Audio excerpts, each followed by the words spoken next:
Shabbat, Shabbat Shalom, Shabbat Shalom, Shabbat, Shabbat Shalom, Shabbat, Shabbat Shalom, Shabbat, Shabbat Shalom, Shabbat Shalom. Shabbat Shalom, Chag Sameach. Good morning. So glad you're all here. We want to make sure that everyone has a prayer book. The prayer book says Mishkan Tefillah on the cover. They should be there in your pews. If you have a prayer book like Rabbi Timoner does, they're all the thick ones. Yeah, they're all the heavy ones this festival Shabbat morning. Please raise it over your head so we can see that you have it and you can see that other people have it. Check the cover because it may not say Mishkan Tefillah. It may say the Torah. You'll need that later. But look around for another book that says Mishkan Tefillah on the cover. Everyone over here have one? It should be on your pews. You're good? If you can't find one and you need one, just raise your empty hands and one of our greeters will come bring you a prayer book. If you need a prayer book, just raise your hand and one of our greeters will come bring you one. Meantime, we continue singing together, and because perhaps Gabi, it's so intimate this morning, you can turn me down. Gabi, our wonderful sound engineer, is going to turn everything down because it's a little loud. Can you turn everything down? Yep, turn it down. Thank you very much. Shabbat, Shabbat, Shalom. Shabbat, Shabbat, Shalom. Shabbat, Shabbat, Shalom. Shabbat, Shalom. Can we sing that together? Shabbat, Shabbat, Shalom. Shabbat, Shabbat, Shalom. Shabbat, Shabbat, Shalom. Shabbat, Shalom. These books open from right to left. We open them now to page 192, the lower right-hand corner. Page 192, you should find on that page in blue the words Ma Tovu. Ma Tovu. Ma Tovu. Ma Tovu. Ma Tovu. Ma Tovu Alecha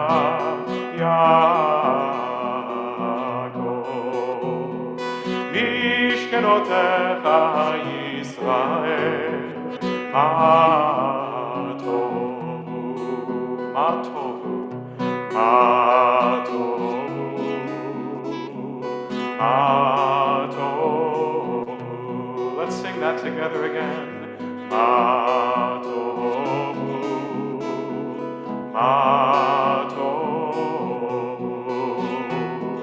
Vani ברוב חסדך אבוא ביתך אשתחווה להיכל קודשך ביראתך מה טובו מה טובו מה טובו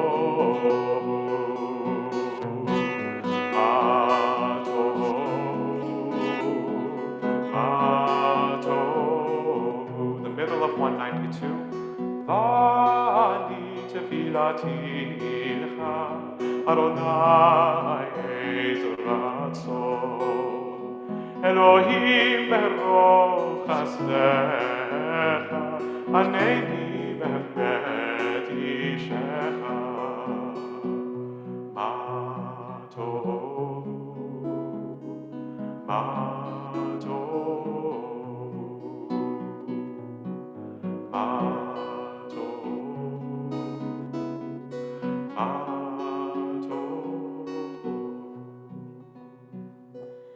Shabbat Shalom. Shabbat Shalom, Chag Sameach. And Chag Sameach. It is wonderful to be together this Passover morning, this Shabbat morning. We were just commenting to each other that it's not that often that we have had Passover morning services, because if they don't fall on Shabbat, we usually kind of, pass over them. We do. We do, Kenneth Pricer. We do. and we're all about the Seders and we're up late and we kind of let the morning go. And it's wonderful to be together on a Shabbat and a Pesach. And, we just sang Ma Tovu, which are the words we sing traditionally when we enter our sanctuaries, when we come into a place of holiness as Jews, a place where we pray together and commune together. And it is still a wonder that we're able to be together in person this morning. And I see many of you are wearing masks, and it's optional, but totally understandable why you're wearing masks right now. And we have lots of good space in this room. And at any point, you can go someplace where there's nobody near you, and just want to make sure you're comfortable and feel safe all morning as we're praying together. We are going to be going through this Siddur that you just had a chance to hold up high. And I want to make sure that everybody has a thick version of this Siddur, this prayer book.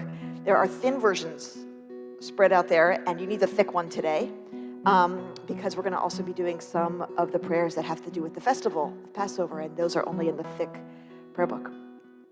And we're going to be following along. If this is something that is new to you, if you haven't had a lot of time to be able to be in a synagogue before or to pray the Shabbat prayers or the holiday prayers, we're going to be praying almost entirely in the Hebrew.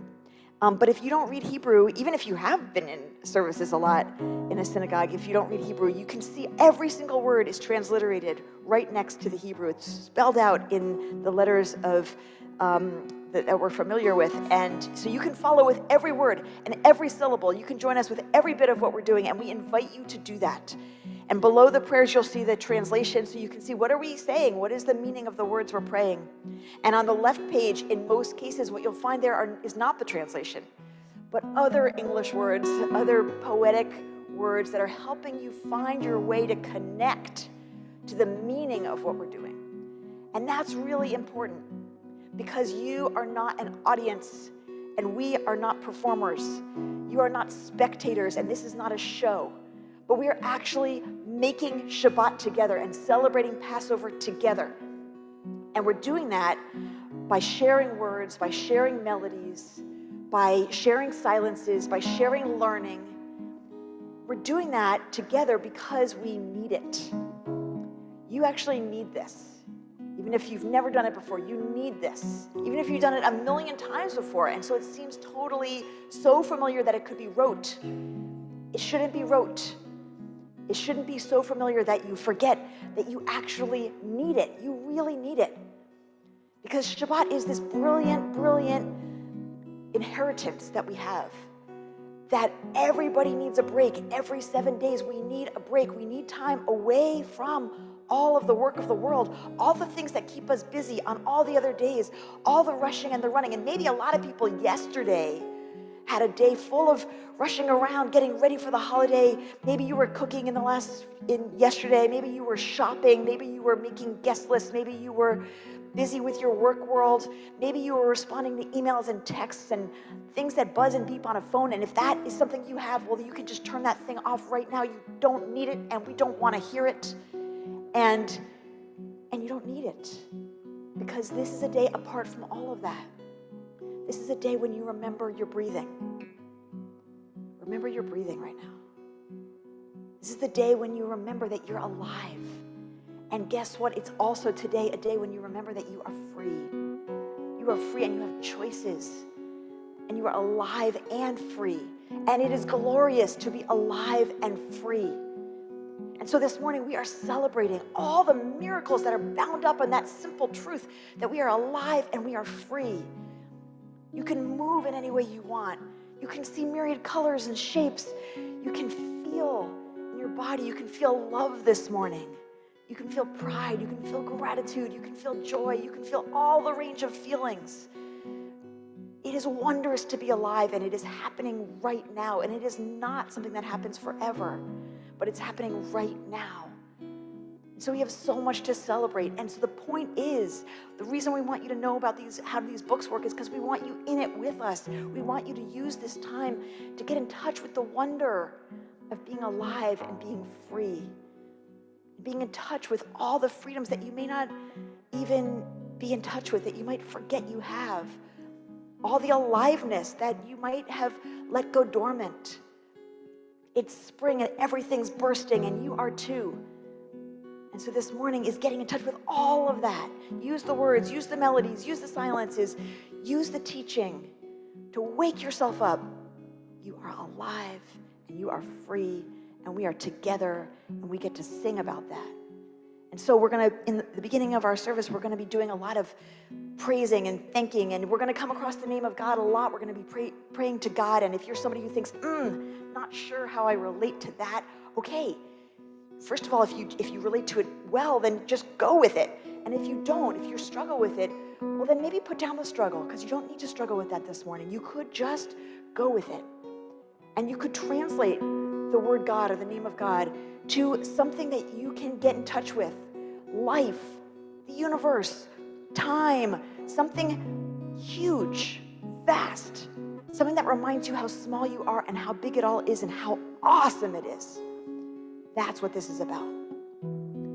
So we hope you'll come into it with us. And I want to acknowledge this morning that our colleague, Rabbi Ellen Lippman, is here with us. And we're so happy that you're here. So happy that you're joining us. So happy that all of you are joining us and here. And everybody, come on in with us. So we're going to turn now to page 194 with a blessing and gratitude for the miracle of our bodies. And we're going to sing words that aren't on the page, and you can just find them and follow along.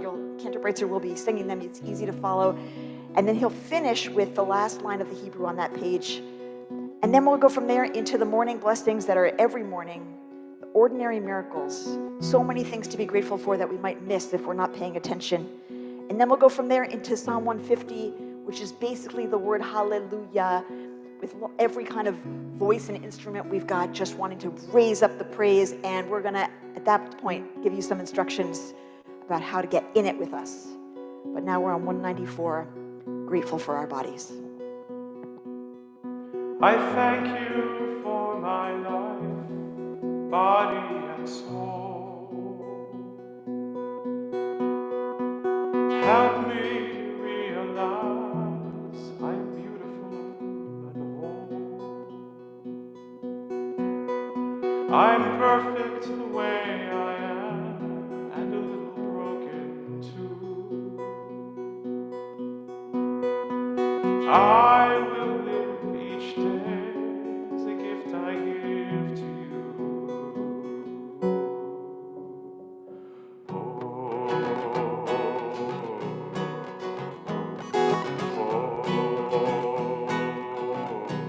Can you go with me?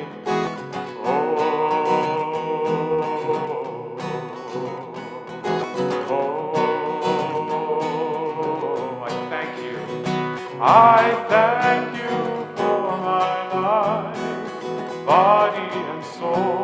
Help me realize I am beautiful and whole. Help me realize I am beautiful and whole. I'm perfect the way I am, and a little broken too. I'm perfect the way I am, and a little broken too. I will live each day as a gift I give to you. I will live each day as a gift I give to you. Oh, oh, oh. A little higher. Oh, and higher still.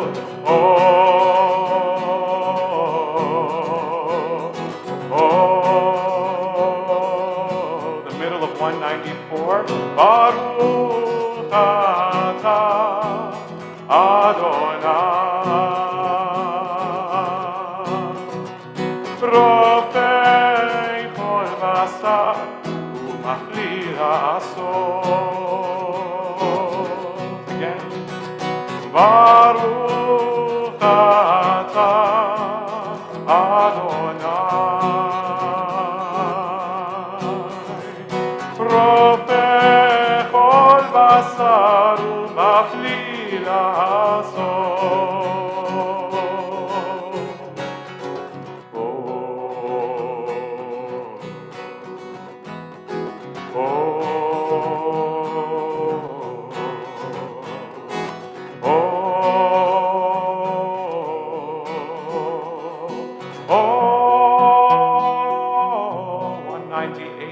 Baruch atah Adonai Eloheinu melech אשר נתן לשך בבינה להבחין בין יום ובין לילה.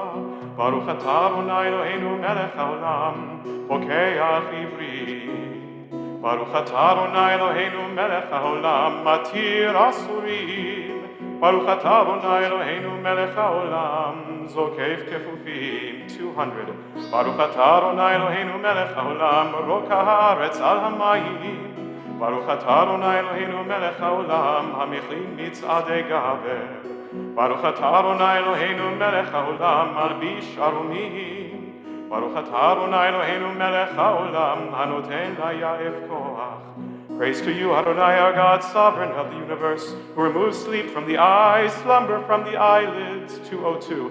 Praise to you, Adonai, our God, sovereign of the universe, who made me in the image of God. Praise to you, Adonai, our God, sovereign of the universe, who has made me free. Praise to you, Adonai, our God, sovereign of the universe, who has made me Israel. Baruch atah Adonai Eloheinu melech haolam, who girds Israel with strength. Baruch atah Adonai Eloheinu melech haolam, who crowns Israel with splendor.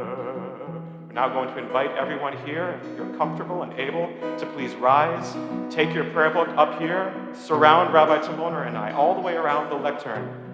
It's like two walls of water to our left and right, and in front of us and behind us. Let's all come close, and we'll continue singing together, and we'll grow our energy.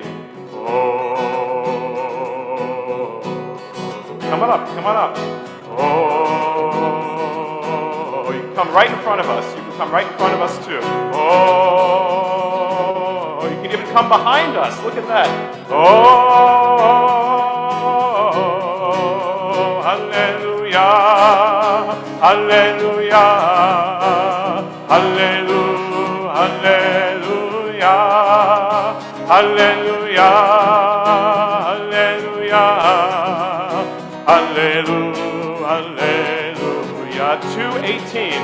Hallelujah, hallelujah, hallelujah, hallelujah, hallelujah. 2:18. Hallelujah, hallelujah, hallelujah. Hallelujah, hallelujah, hallelujah, hallelujah, El Bekorsho, hallelujah, Birkia Uzo, hallelujah, Mikburota, hallelujah, hallelujah. Everyone go! Hallelujah, hallelujah, hallelujah. Sing it louder. Hallelujah, hallelujah, hallelujah. Here we are, here we are. Hallelujah, hallelujah, hallelujah. Hallelujah, hallelujah, hallelujah. Beteka shofar. Hallelujah, beteka shofar. Hallelujah, benevel vechinot. Hallelujah, betofu maho. Hallelujah, beminim be'ugar. Here we go.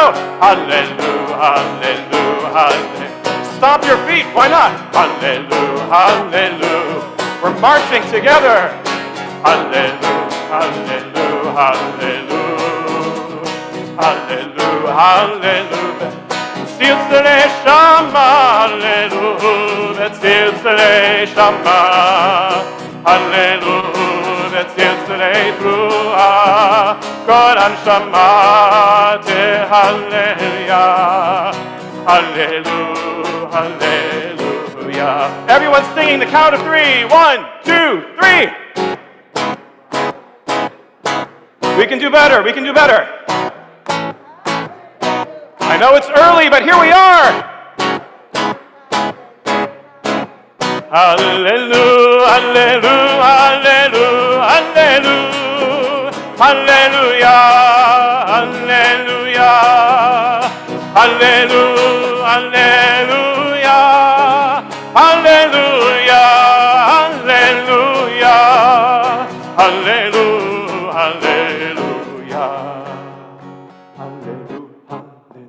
hallelujah. Whisper. Hallelujah, hallelujah. Stop.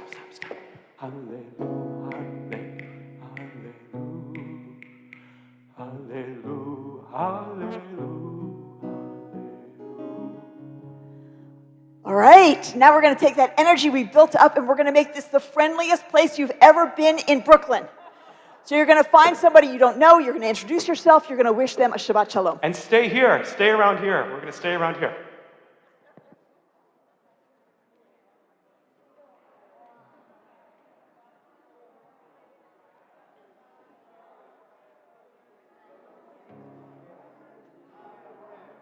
You need to hold this for me. Let me turn around if that's okay.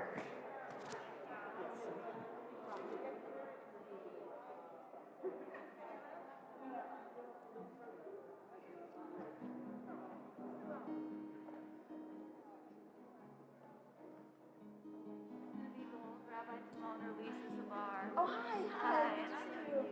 Nice to see you. Glad you're here. Wonderful to celebrate together. Yeah.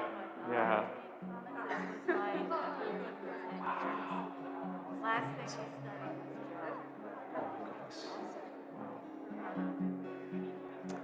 All right, thank you for being so friendly. We're going to have a moment now when our B'nai Mitzvah, parent and child, are going to each receive their Talitot. Elian is going to receive his from his father and grandfather, Josh and Matt Thomases. And Tresa is going to receive hers from her cousin, Megan Loboberg. They're going to come up here, and as they're doing that, in case this is new for anybody, I want to explain what this is. So a talis, or a talit, is a prayer shawl. We wear them when we pray, particularly in the mornings, and they can be, you'll see, they can be different colors, they can be different fabrics, different patterns, but what they all have in common is the four corners. And on the four corners are tied these fringes that are called tzitzi, and they are wrapped and knotted in a special way that reminds us, they're meant to be reminders of the way of life of a Jewish person. And so as Tresa and Elian put their talitot on their shoulders today, we are grateful for all that they've done to come to this moment, all the work that they've done to come to this moment. This is the first time, I want to just point out, this is the first time we've ever had a mother and son becoming B'nai Mitzvah together, at least in my, yes, ever. Pretty special morning. But as they put these on, it's not only, it's a recognition of coming to this moment, arriving at this moment, but also that this moment is just the beginning of the rest of their lives living as Jewish people. So they'll say the blessing and they'll place the talitot on their shoulders.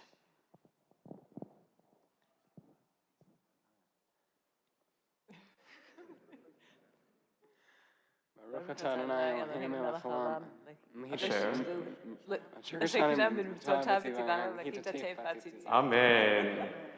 We remain standing and turn to page 222 for special verses on this festival morning. Page 222. Ha'el,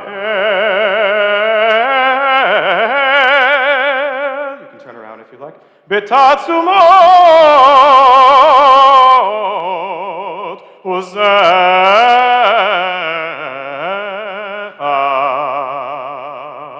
hagadol bichevot shemecha הגבול לנצח והנורא בנורותיך המלך היושב על כיסא רם ונישא שוכן עד מרום וקדוש שמו וכתוב רננו צדיקים באדוני לישרים נאווה תהילה בפי שרים תתהלל ובדברי צדיקים תתברך ובלשון חסידים תתרומם ובקרב קדושים תתקדש ובמקהלות רבבות עמך בית ישראל בני פרש שמך מכנו בכל דור ודור 223 ישתבח שמך לעד מלכנו האל המלך הגדול והקדוש בשמיים ובארץ, כי לך נאה אדוני אלוהינו ואלוהי אבותינו ואמותינו, שיר ושבחה, הלל וזמרה, עוז וממשלה, נצח גדולה וגבורה, תהילה ותפארת, קדושה ומלכות,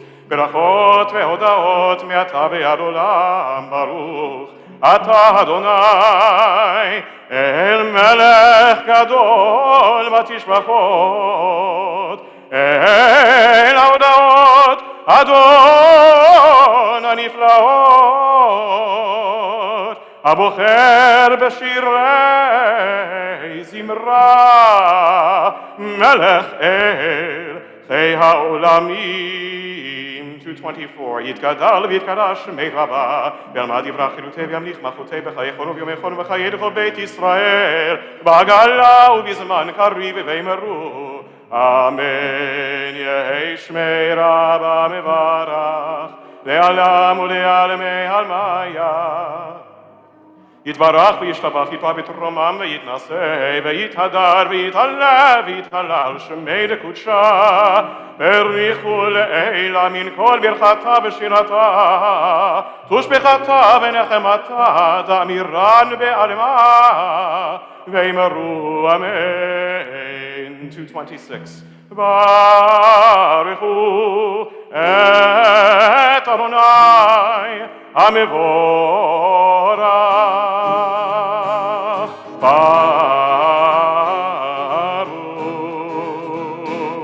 אדוני המבורך, המבורך לעולם ועד, המבורך, המבורך לעולם ועד. We may all be seated. 228. ברוך אתה אדוני אלוהינו מלך העולם, יוצא אור ובורא חושך, עושה שלום ובורא את הכל. Again, 228. ברוך אתה אדוני אלוהינו מלך העולם, יוצא אור ובורא חושך, עושה שלום ובורא את הכל. One more time. ברוך אתה אדוני אלוהינו מלך העולם, יוצא אור ובורא חושך, עושה שלום ובורא את הכל. Please join me in the middle of page 229 in the English. You are praised, who rolls out the rough, raw clay of the universe into delicate vessels of light. And from nothing at all, we could perceive in a world that has turned old, a shimmering new creation right before our eyes, made this moment just for us. How much of life reveals your presence, how much Torah unfolds from each new flower, from each new wave that breaks upon the sea. You are praised, who forms from the clay that cloaks our lives, the delicate vessels which contain our light. Baruch Ata Adonai, Yotzer HaMe'orot. On page 230, we come to Ahava Rabbah. This is our prayer for learning and teaching and Torah, and describes the whole process as a gift of love. And I'm aware that we're celebrating a simcha in two smachot in a family of educators as we come to this prayer. And this idea that our ability to continue learning throughout our lives, that there's no cap, there's no end point on our ability to grow in understanding, to deepen in wisdom, to ask more questions, to inquire into the nature of life and the universe, to challenge and wonder and discern and grow in intelligence and sensitivity. It never stops.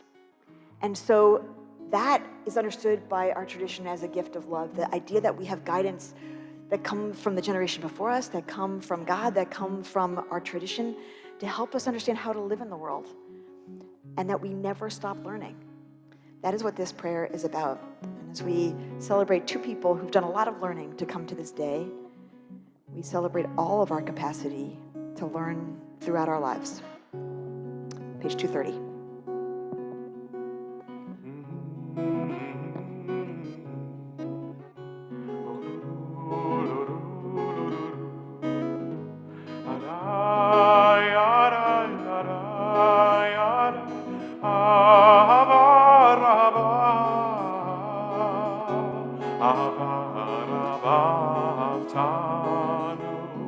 Adonai Eloheinu, Chemela gedola v'terach amalta aleinu, ba'avur avoteinu ve'imoteinu, shebatechu v'cha,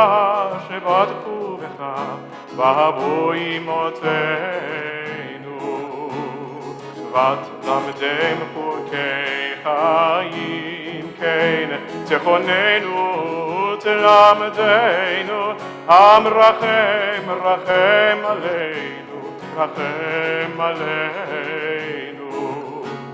ותן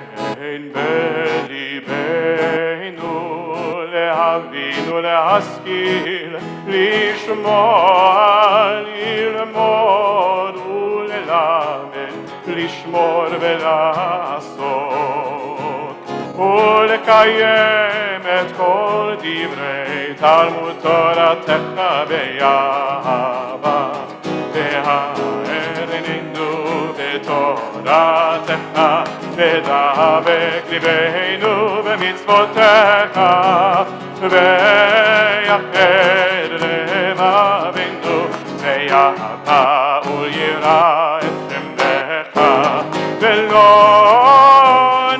נבוש ולא ניכלם ולא ניכשל לעולם ועד כי בשם קודשך הגדול והנורא בטחנו נגילה ונשמחה בישועתך. Near the bottom of 230. והביאנו לשלום מארבע כנפות הארץ ותוליכנו קוממיות לארצנו כי אל פועל ישועות אתה ובנו בחרת וקרבתנו לשמך הגדול סלע באמת להודות לך ולייחדך באהבה ברוך אתה אדוני הבוחר בעמו ישראל באהבה. שמע ישראל אדוני אלוהינו אדוני אחד. 232. שמע ישראל אדוני אלוהינו אדוני אחד. שמע ישראל אדוני אלוהינו אדוני אחד. שמע ישראל אדוני אלוהינו אדוני אחד. ואהבת את אדוני אלוהיך בכל לבבך ובכל נפשך ובכל מאודיך. 234. והיו הדברים האלה אשר אנוכי מצווך היום על לבביך ושיננתם לבניך ודיברת בהם בשבתך בביתך ובלכתך בדרך ובשוכבך ובקומך, וקשרתם לאות על ידיך, והיו לטוטפות בין עיניך, וכתבתם המזוזות ביתך ובשעריך, למען תזכרו ועשיתם את כל מצוותי, והייתם קדושים לאלוהיכם. אני אדוני אלוהיכם, אשר הוצאתי אתכם מארץ מצרים, להיות לכם אלוהים. אני אדוני אלוהיכם, אדוני אלוהיכם, אמן. We come next on page 240 to Mi Chamocha, the song that we sang when we crossed the sea to freedom. On this Passover, I need to say a word before we just launch into the song. I want to make a connection between Ahava Rabbah, the prayer we sang that was about learning, and Mi Chamocha, the prayer that we sing that is about redemption. We make a connection. Last night, we all made a connection between learning and redemption. The whole Seder is designed to get us to ask more, to get us to deepen our understanding. No matter how many times, the rabbis say, no matter how many times, no matter how versed you are, no matter how well you know the story, you need to keep digging and find more. You need to keep learning and asking and wondering and questioning. And that is part of what it looks like to participate in redemption. Yes, the story tells us that God brought us out of Egypt with a strong arm, but we were partners, and we are partners. And what's important about the story of our liberation is that it's not just a retelling of what happened once, but it's a promise of what can be. We're all partners in that process, and part of how we get there is we keep learning and asking and wondering. And between the learning prayer and the redemption prayer, between the revelation prayer and the redemption prayer, we have the Shema, which is this idea that if we dig enough, we will find that everything is ultimately one, that there is a great oneness that connects all the disparate things that seem so apart, that seem so oppositional. They are actually all one. And what do we do about that? Ve'ahavta. Therefore you must love. Therefore you must love. And you must put that love into your actions every day. And those actions are what lead us to redemption, so that one day we too can sing on the other side of the sea, having been part of that journey toward the freedom that our world so desperately, desperately needs. Page 240. Mi chamocha ha'elim Adonai, mi kamocha nedar b'kodesh, Torah teilot osef shira chadasha shimechu geolim, לשמחל שפת הים, יחד כולם הודו והמליכו ואמרו אדוני ימלוך לעולם ועד. We rise all together, each of us. צור ישראל קומה בעזרת ישראל, ובדי נאומך יהודה וישראל. גואלנו אדוני צבאות שמו, קדוש ישראל. איי איי איי איי איי איי איי איי איי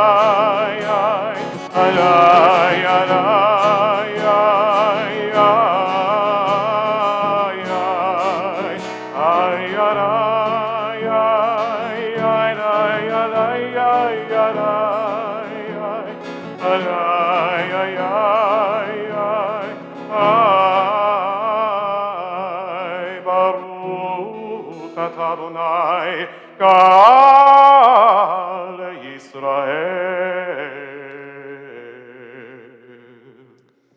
Amen.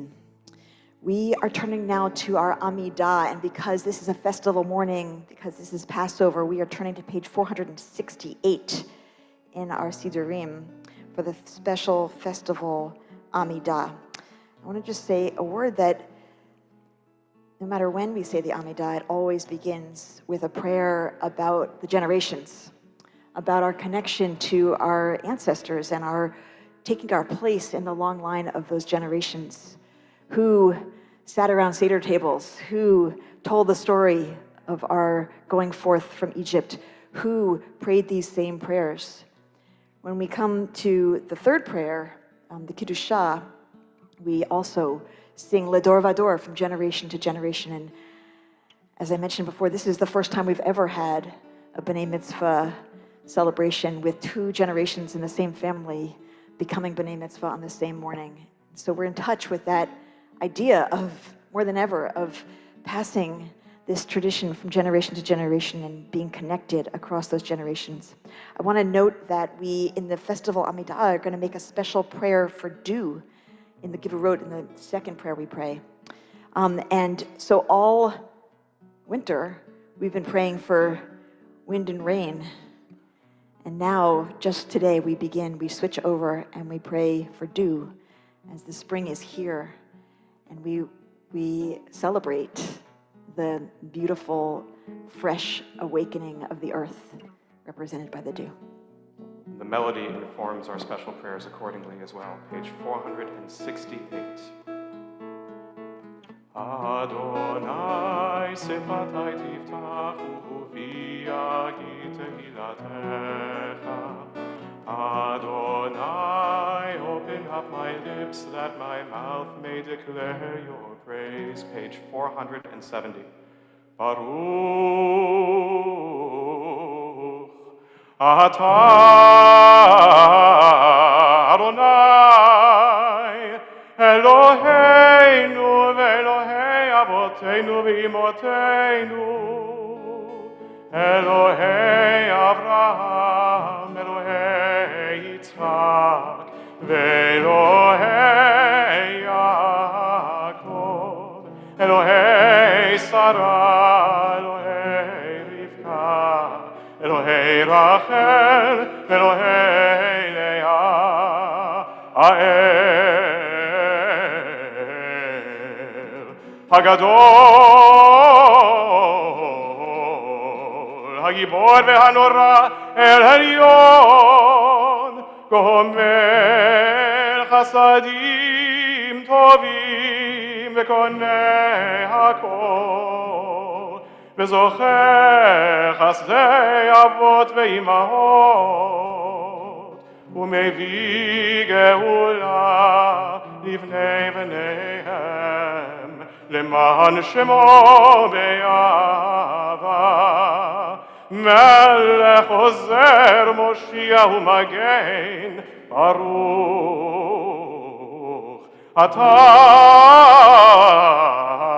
אדוני Magen Avraham Vezrat Sarah. Page 472.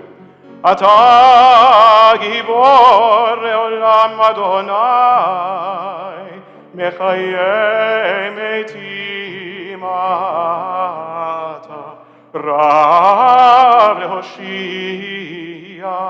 The top of 473. Your might, O God, renews the earth with dewdrops of light and blessing. Let the earth be illumined and blessed with dewdrops of joy and delight. Let the earth rejoice and sing out with dewdrops of life and well-being. Let the earth be revived and improved with dewdrops of redemption. Let the earth be redeemed. Liveracha velo likelala lechaim velo lemavet lesova velo lerazon. The top of 472 again. Shatal Adonai Eloheinu, Morid Hatal. Mechalkel Chaim Bechesed, Mechayem Etim Berachamim Rabim, Somech Noflim Berofeh Cholim, Umatir Asurim, Umekayem Emunato, Rishenei Afar, Michamocha Bar Gevurot, Umidomelach, Melech Memit Umechayem, ומצמיח ישוע ונאמן אתה לחיות מתים ברוך אתה אדוני מחיי המתים 476 מקדש את שמך בעולם כשם שמקדישים אותו בשמי מרום כך כתוב על יד נביאך וקרא זה אל זה ואמר קדוש קדוש קדוש אדוני צבאות מלוך כל הארץ כבודו Adir, Adirenu, Adonai, Adonenu, Madir Shimecha bechol haaretz, Baruch kevod Adonai mimekomo. אחד הוא אלוהינו, הוא אבינו, מלכנו, מושיענו, והוא ישמיענו, ברחמיו לעיני כל חי. אני אדוני אלוהיכם, ימלוך אדוני לעולם, אלוהי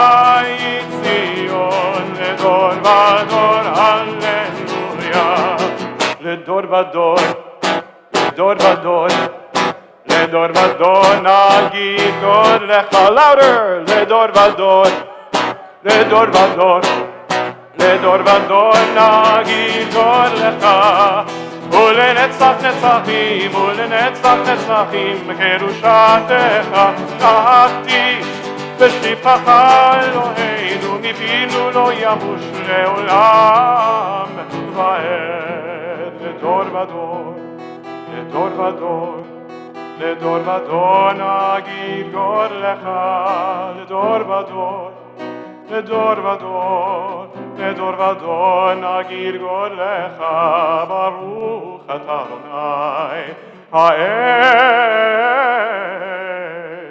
הקדוש. We continue with our prayers from 469 through page 493, using the words on these pages with the parenthetical Shabbat insertions, or perhaps finding the parenthetical within ourselves in the rush of our day-to-day lives for prayers to be found deep within.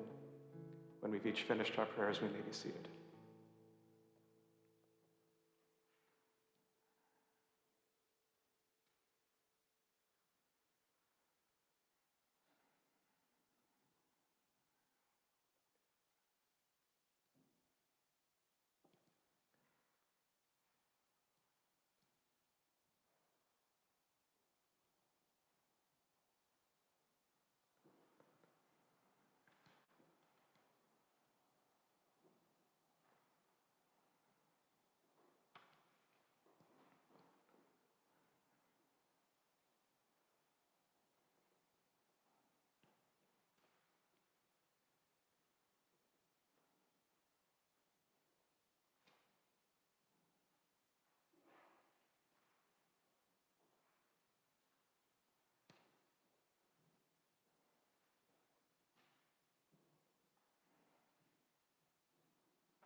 bottom of 665.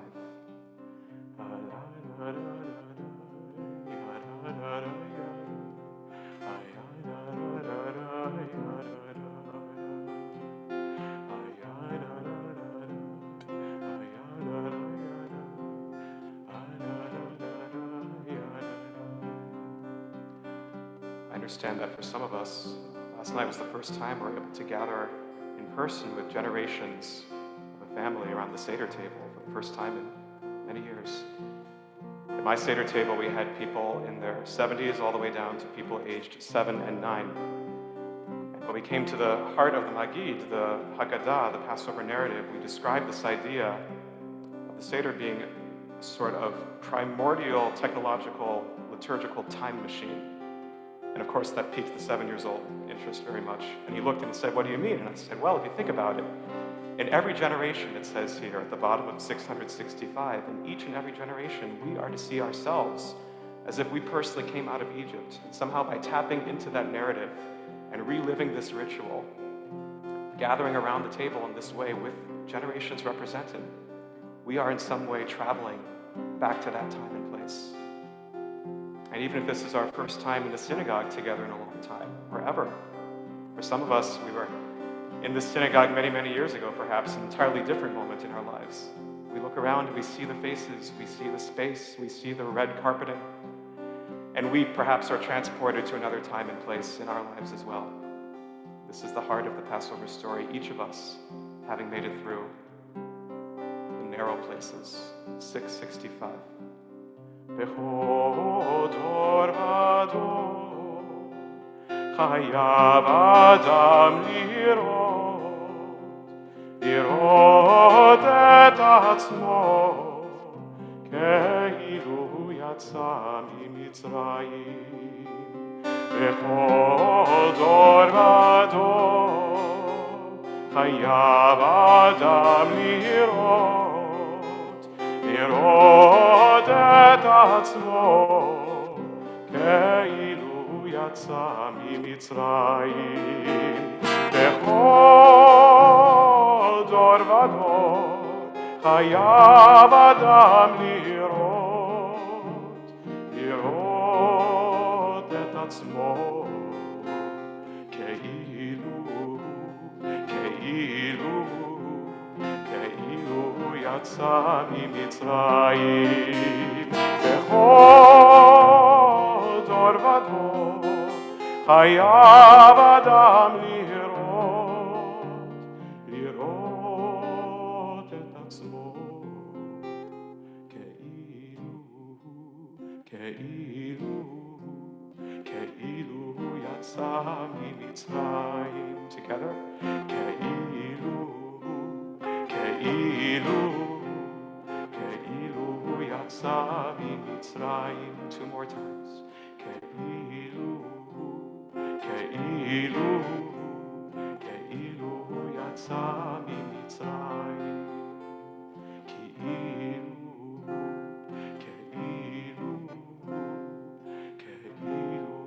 יצא ממצרים.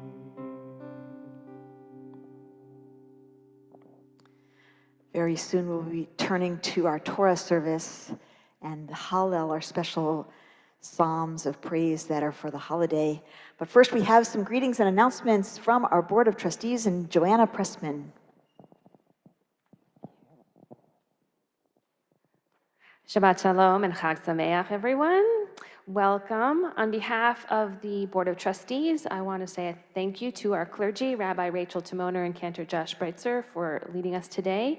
And thank you also to our CBE staff, including Mary Beth Batcha, who is supporting services in person, and Gabi Savransky, who's providing sound and online support. And thank you also to Liz Silver for greeting everyone as they enter the sanctuary today.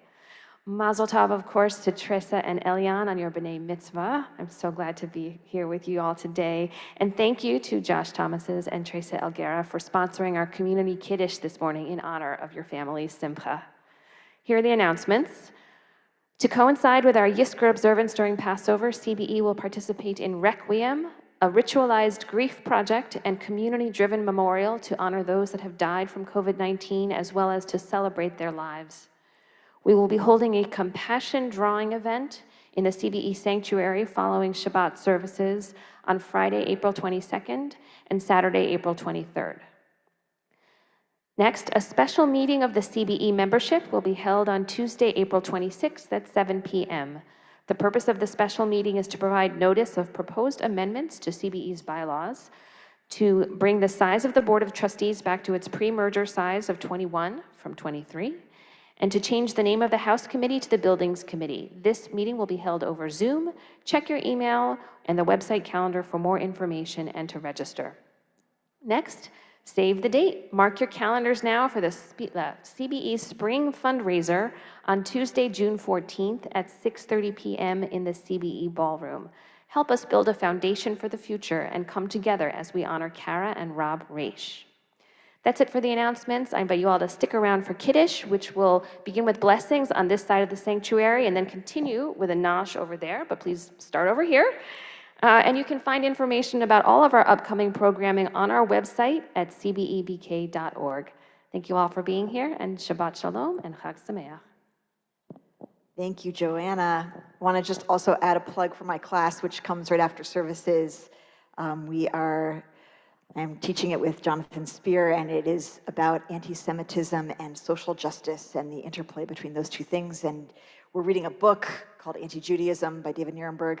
You don't have to have been to the class before. You don't have to have read the book. If you are not celebrating with the Thomas's family, then you are welcome to just join me for the class right after Kiddush.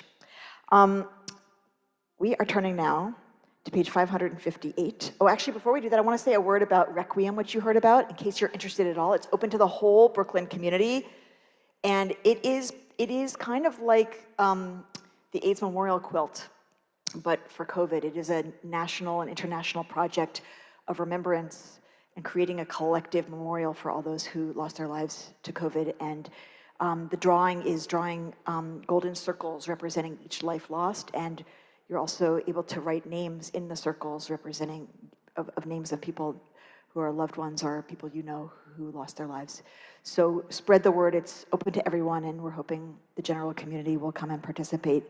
This is its one time for now in Brooklyn. So, okay, page 558, we come to Hallel and we rise. This is our getting ready. This is our getting ready time. We're going to sing some Passover melodies. You ready? Everyone needs to stand up if you're able. We're coming really close.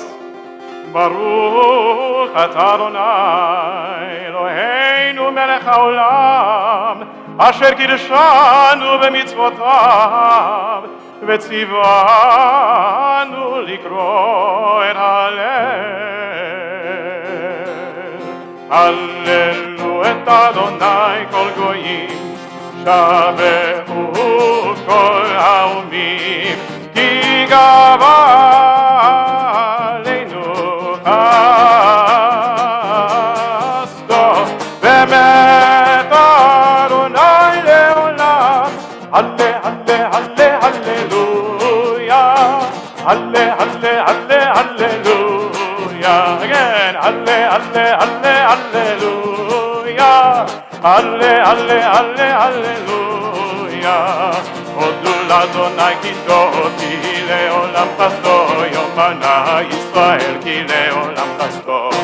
Yomeru na'avei Aharon ki le'olam chasto. Yomeru na'tirei Adonai ki le'olam chasto. Baruch haba b'shem Adonai v'rachtotem ki beit Adonai. Eli ata ve'odeka Elohai arom b'meka. Odu l'Adonai ki tov ki le'olam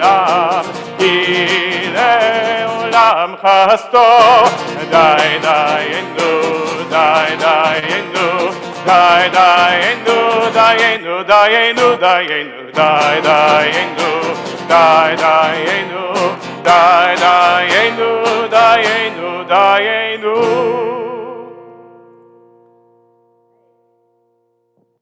All right, we're now ready to open that ark and get that Torah out and begin our Torah service. And so we're going to ask Elian's cousins, Sloan and Augie Goldberg, and Tresa's, we're asking Aaron, who is Tresa's son and Elian's brother, to also open the ark. And we're going to ask Elian's cousins who are here to join in the Hakafah once, well, you can go up there now, yeah, sure.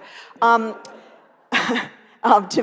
gonna, if you're a cousin of Elian, you're invited to follow him when he walks around the sanctuary with the Torah, and also when Tresa walks around the sanctuary with the Torah. Okay, we need Tresa, we need Elian, we've got our ark openers, everyone's already standing. We're turning to page 362, so go back in your Siddur.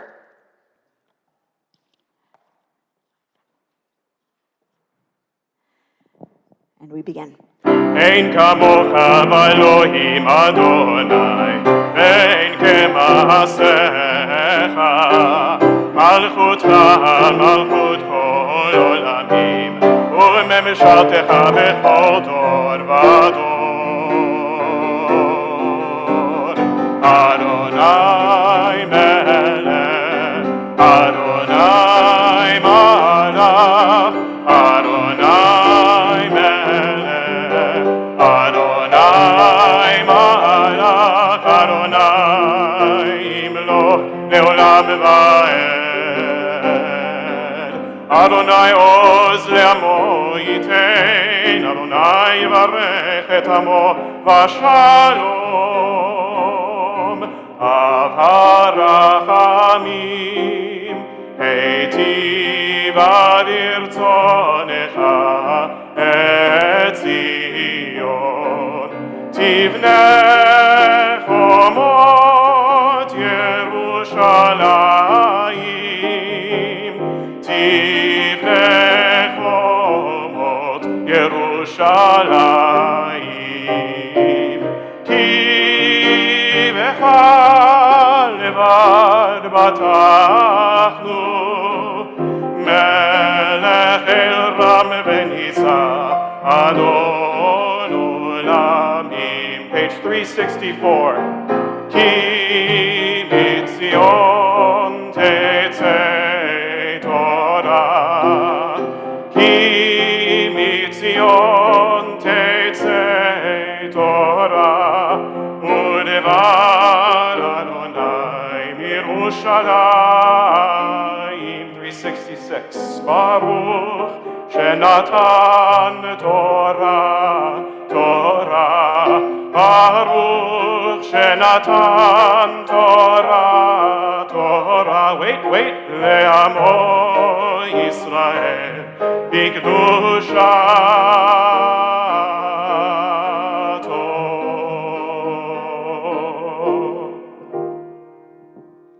Shema Yisrael, Adonai Eloheinu, Adonai Echad. Shema Yisrael, Adonai Eloheinu, Adonai Echad.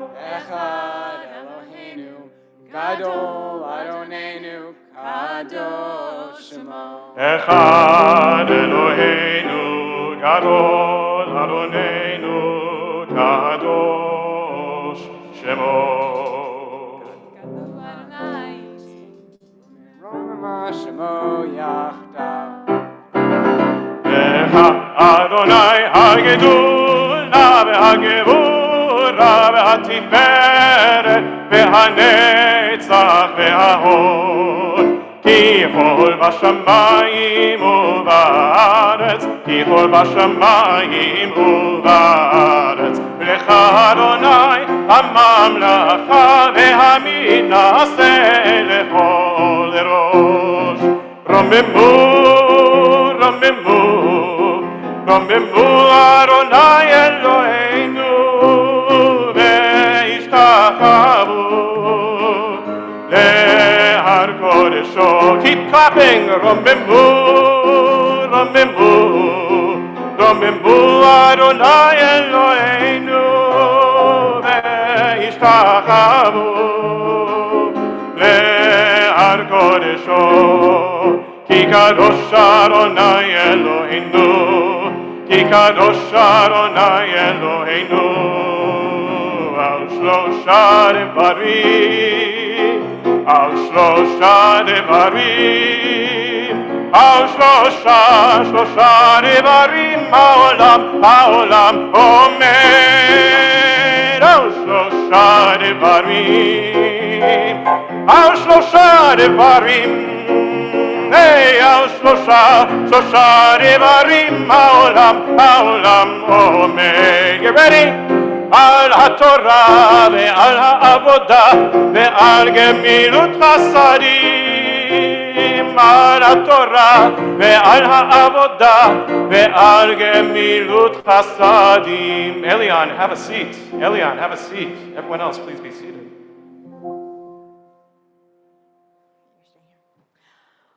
All right, Shabbat Shalom, everyone. We are going to be reading this morning, because it's Pesach I, it's the first morning of Passover. We're going to be reading from Exodus chapter 12, starting at verse 21. If you have been working with the Mishkan Tefillah book, you're putting that one down. You're picking up the one that says the Torah on the cover. And you're going to be looking at page 412 on that, in that book. Again, it's Exodus chapter 12, verse 21. And we're going to begin with Tresa both making the Aliyah and chanting Torah, and she is becoming an adult bat mitzvah today, which is just awesome. I want to say, because you might be tempted soon to applaud, we actually don't do that in synagogue. Except when we're singing. When we're singing, it's okay, right? That's clapping as part of the kind of prayer experience, but we don't clap for people because, as I said at the beginning, you're not an audience. This isn't a performance. We are actually participating together in the simcha. And so when someone does something awesome, what's about to happen, you're going to say, Yasher Koach. You want to try that? Yasher Koach. Yeah, so you're ready to go, okay? Even you might feel like you really want to clap, but you're not going to, because instead you're just going to say Yasher Koach. Okay. So this is a wonderful moment. And just anybody watching, if you never became B'nai Mitzvah as a young person, you can always do it. And this is a beautiful example this morning of Teresa choosing to do this, and how beautiful to be able to do it and sharing the day with her son, Elian. Tamod, tamod, tamod, habat mitzvah katzira, bat filis v'teri aliyah la Torah, chizki ve'imtzi.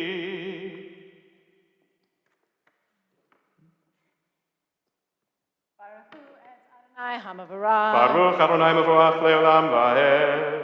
Baruch Adonai Hamavarah le'olam va'ed.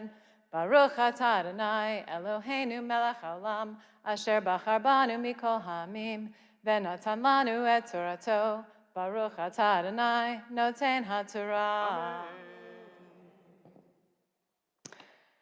Vayikra Moshe lechol ziknei Yisrael Vayomer alechem mishehu ukehu lachem tzon lemishpechotechem veshachatu chapasach ulkachtem agudat ezov utvaltem badam asher basaf vehigatem el hamashkof ve'el shetei hamezuzot min hadam asher basaf ve'atem lo tetzeu ish mi petach beto ad boker.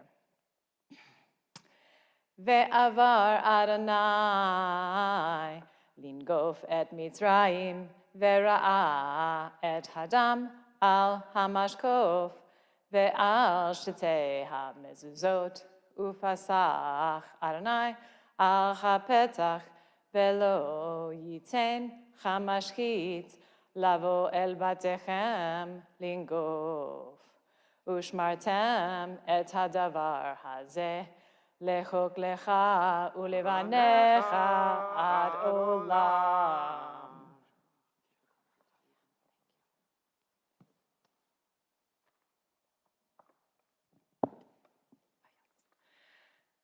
Baruch atah Adonai Eloheinu melech haolam asher natan lanu torat emet v'chayei olam nota b'tochenu. Baruch atah Adonai noten ha'torah. Yasher Koach! All All right, now Elian's going to come forward and start chanting Torah. And we are going to turn to page 414 in our Torah commentaries because he's picking up at verse 40. Same chapter 12, but verse 40. And we're going to invite his great aunt and grandfathers. And his grandfather Terry is on Zoom, so that's exciting. But we also have in the room Wendy Sawala and Matt Thomasis to come up. Yamdu akroim Shabbat Mitzvah Elian Torah. Again, verse 40, page 414.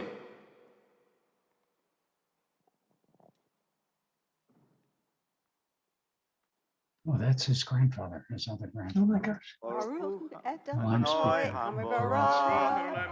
Everybody else thinks he's a person.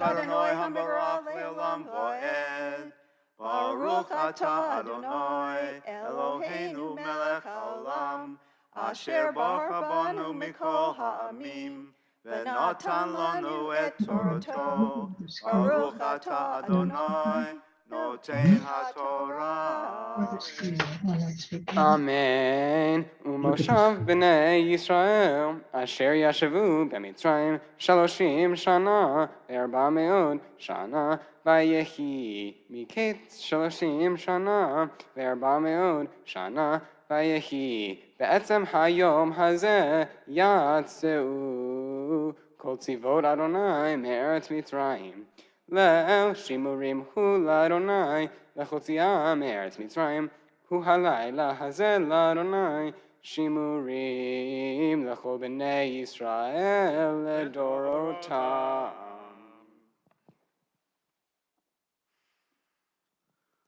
Baruch atah Adonai Eloheinu melech haolam asher natan lanu Torah emet v'chayei olam nota b'tochenu.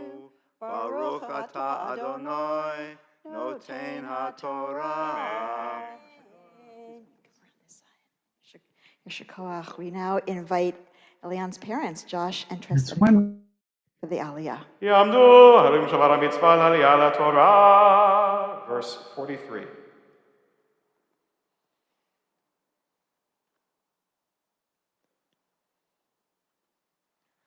Baruch hu et Adonai Hamvarach. Baruch Adonai Hamvarach le'olam va'ed. Baruch atah Adonai Eloheinu melech haolam asher bachar banu mikol ha'amim v'natan lanu et Torato. Baruch atah Adonai noten haTorah. Amen. Vayomer Adonai el Moshe ve'Aharon zot chukat haPasach kol ben nechar lo yochel bo v'chol evet ish miknat kasef umalta oto az yochel bo toshav esachir lo yochel bo bevayit echad yeyachel lo totzi min habayit min habasar chutza be'etzem lo tishberu bo Kol adat Yisrael ya'asu oto.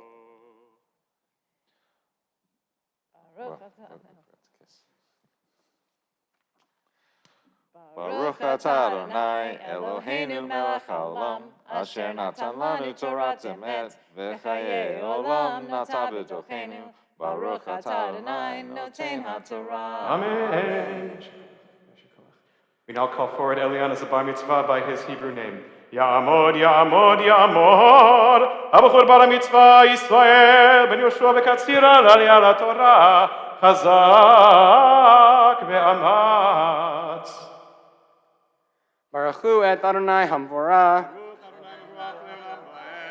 Baruch Adonai Hamvorach le'olam va'ed. Baruch atah Adonai Eloheinu melech haolam asher bachar banu mikol ha'amim v'natan lanu et Torato. Baruch atah Adonai noten haTorah. V'chi agorit l'chager be'asaf Pesach l'Adonai chimol lo chol zachar be'az yikrav la'asoto v'haya ke'ezrach haaretz v'chol arel lo yochal bo Torah acha yihyeh la'ezrach v'lager hagar b'tochechem Vaya'asu kol b'nei Yisrael ke'asher tziva Adonai et Moshe v'et Aharon kein asu ויהי בעצם היום הזה, הוציא אדוני את בני ישראל מארץ מצרים על צבאותם. ברוך אתה אדוני אלוהינו מלך העולם אשר נתן לנו תורת אמת וחיי עולם נטע בתוכנו. ברוך אתה אדוני נותן התורה. Amen. Yashakoa. Shekoah. Please be seated.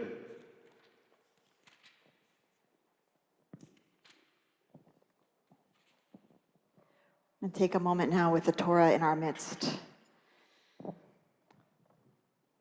We always hear pause when the Torah is in our midst, drawing on its strength, the strength that it's given our people across the generations, the way that it's been a symbol of life and light, to think about the people we know and love who need healing. So we're going to sing Mishaberach, which is in your prayer books on page 371. We're going to pause in the middle and invite you to say out loud any names of people you're thinking about, anybody who needs healing. We'll fold all of those prayers into our collective prayer and conclude the prayer together.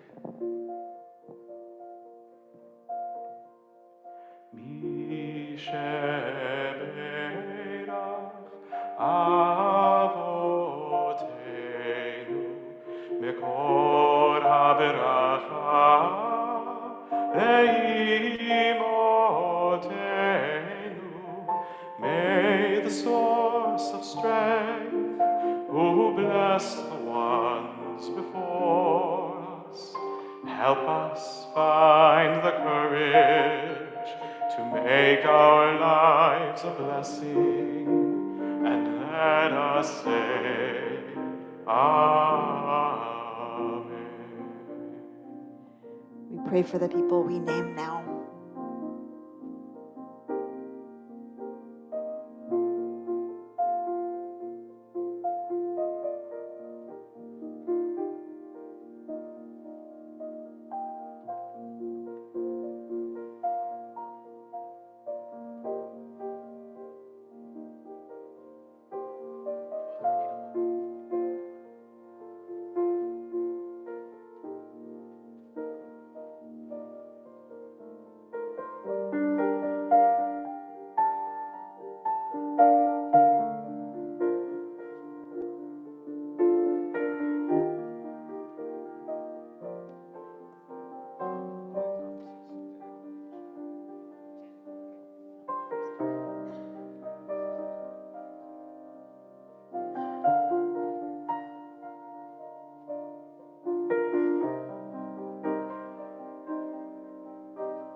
Pray together.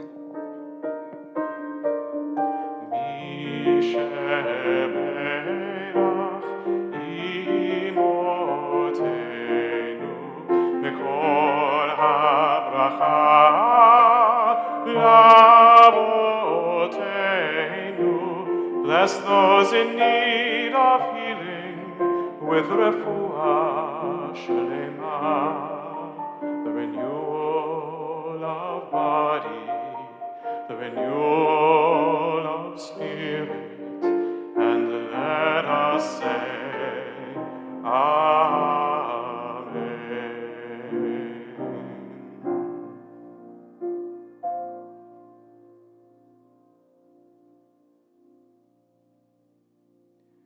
We have a special opportunity now, don't we, Rabbi Timoner? We have a special opportunity. Yeah.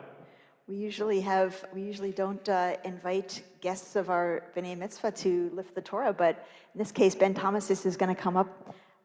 This is Josh's brother and Elian's uncle and Tresa's brother-in-law. He's going to lift the Torah, and we invite Naomi Thomas, as Elian's cousin, to dress it. And Nate. And we ask everyone to please rise. Page 370. וזאת התורה ששם משה לפני בני ישראל על פי אדוני ביד משה. Get ready to clap. Torah, Torah, Torah, Torah, Torah, Torah, Torah, ציווה לנו. Rhythm, rhythm. Torah, Torah, Torah, Torah, Torah, Torah, Torah, ציווה לנו משה. Torah, Torah, Torah, Torah, Torah, ציווה לנו משה. Torah, Torah, Torah, Torah, Torah, ציווה לנו משה. מורשה קהילת יעקב, מורשה קהילת יעקב, מורשה קהילת יעקב. Torah ציווה לנו משה. איה לה לה לה לה לה לה, איה לה לה לה לה לה לה, איה לה לה לה לה, איה איה לה לה לה לה לה, איה לה לה לה לה לה, לה לה לה לה לה, איה איה איה איה איה לה לה לה לה, איה לה לה לה לה לה לה. Anaya lanaya la la la la la ya anaya lanay la la la la ya ya ya la la ya ya ya la la ya ay ay ay ay ay ay ay ay ay ay ay ay ay la la la. Please be seated, except Elian. Elian, come on up.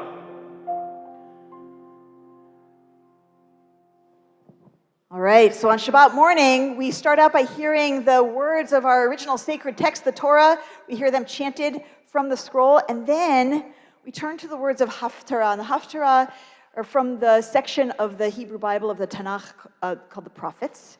And today, we have a special reading that's for the first morning of Passover. It's from the prophet Isaiah. It's chapter 43, starting on verse 1. And you're going to be looking at page 53. 1462, actually. Totally wrong, I've got on my outline here. We're going to be looking at page 1462. 1462. And it's Isaiah 43, verse 1. 1462. 1462.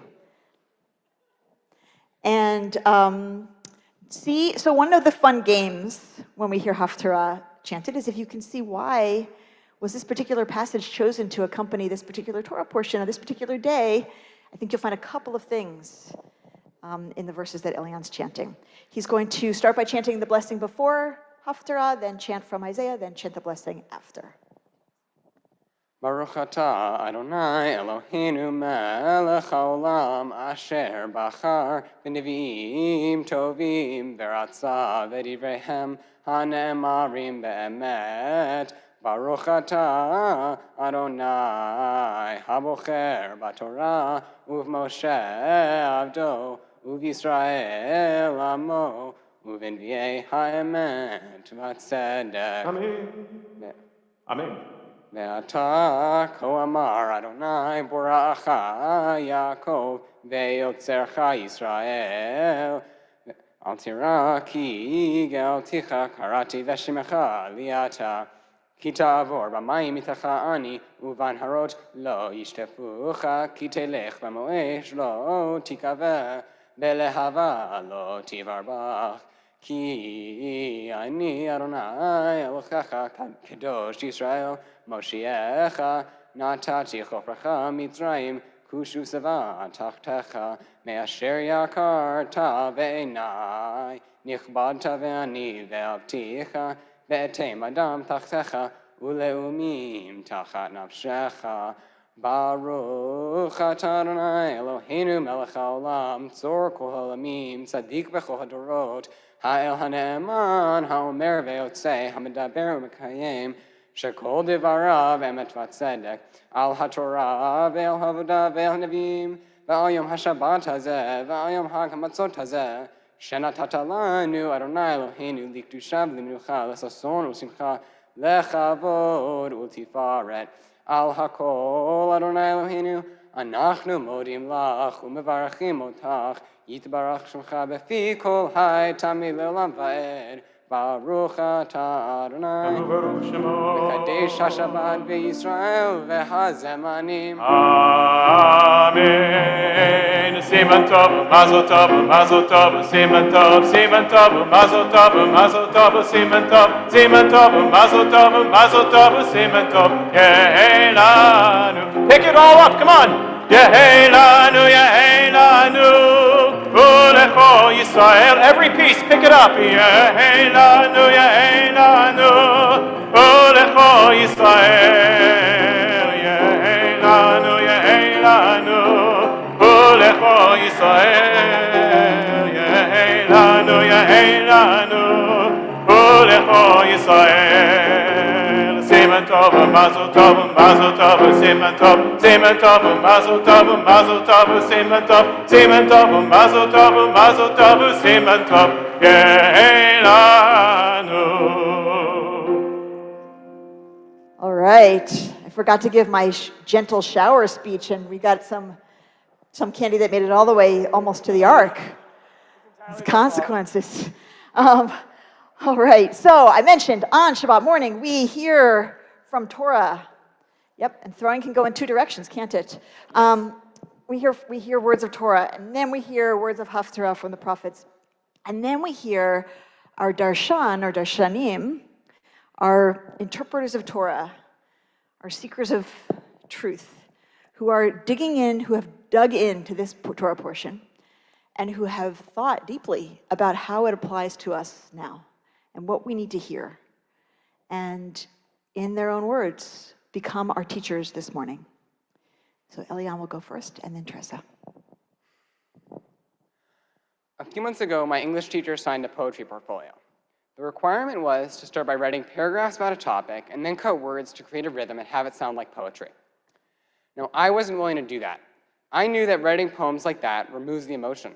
So I skipped this step, knowing full well that it might mean that I would get a lower grade because I didn't follow the assignment.